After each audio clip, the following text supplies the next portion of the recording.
Hello and welcome back to another video.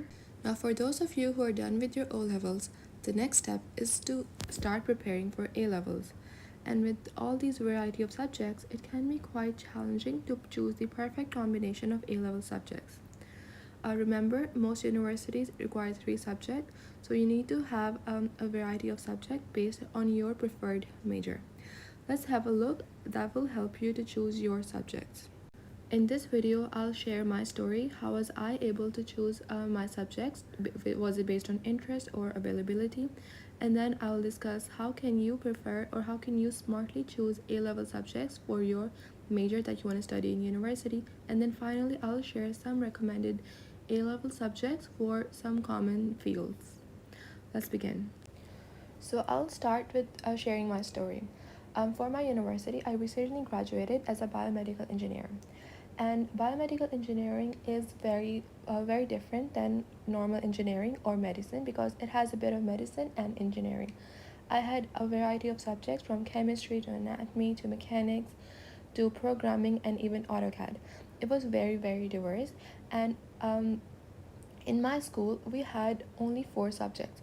We had biology, chemistry, physics, and math. Most people either chose between chemistry, physics, or math, or they chose between biology, chemistry, and physics. At the time, I didn't know what I wanted to be, so I had to choose either between biology or math. Chemistry and physics were going to be there. So I chose my interest, which was biology. I didn't enjoy math, I just went for biology because I loved it. So I had biology, chemistry, and physics. This combination really helped me in my major, but it also had a lot of math. So I'm not saying that this would be perfect for you. I'm saying that you have to check with your university and check their requirements. Okay. My university also offered foundational courses, plus I gave some other tests, entrance tests, and all of that. So I did study some math on the side. You have to see with your university and your region because the requirements may be slightly different from one region to another. So this brings me to my third point, that is how to smartly choose A-level combination that are going to ease your way into your university.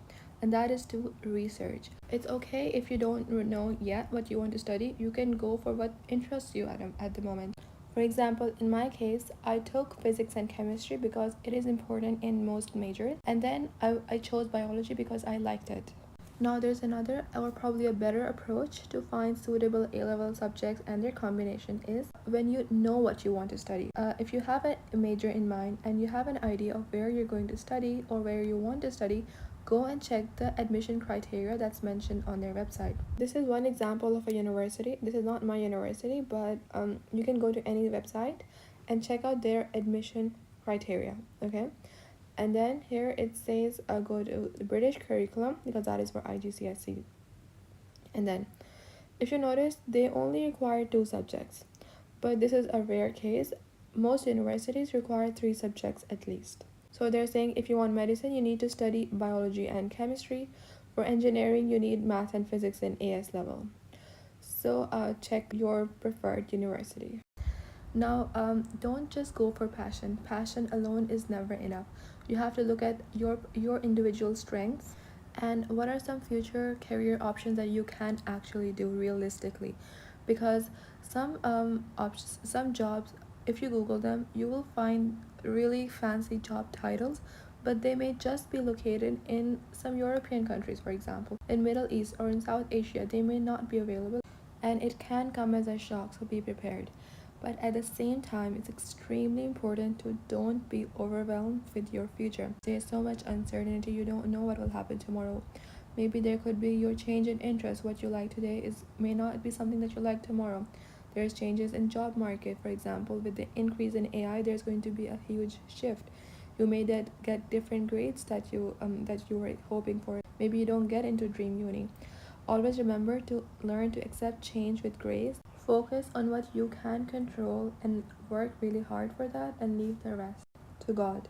Okay, I didn't know this was going to turn into an advice slash motivational class. Let's get back to work. Now let's have a look at some recommended A-level combinations based on common subjects. These may differ between countries, so if you want to be very sure, go check the university. Now for medicine or health related subjects, you commonly need biology, and chemistry. Remember, these are for common subjects, okay? And then for the third subject, it could either be physics or math. Some countries or some universities are very specific about this third subject, so you can have a look at their website to have an idea. Just have a look at a few websites and you will know what's recommended in your region. Next, for engineering, you need maths, physics, and chemistry. For computer science, you need maths, physics, and ICT if that's available. If it's not available, you can go for some other subject. I heard that further maths is a good option as well. And then usually for humanities, you can go for any A level subjects.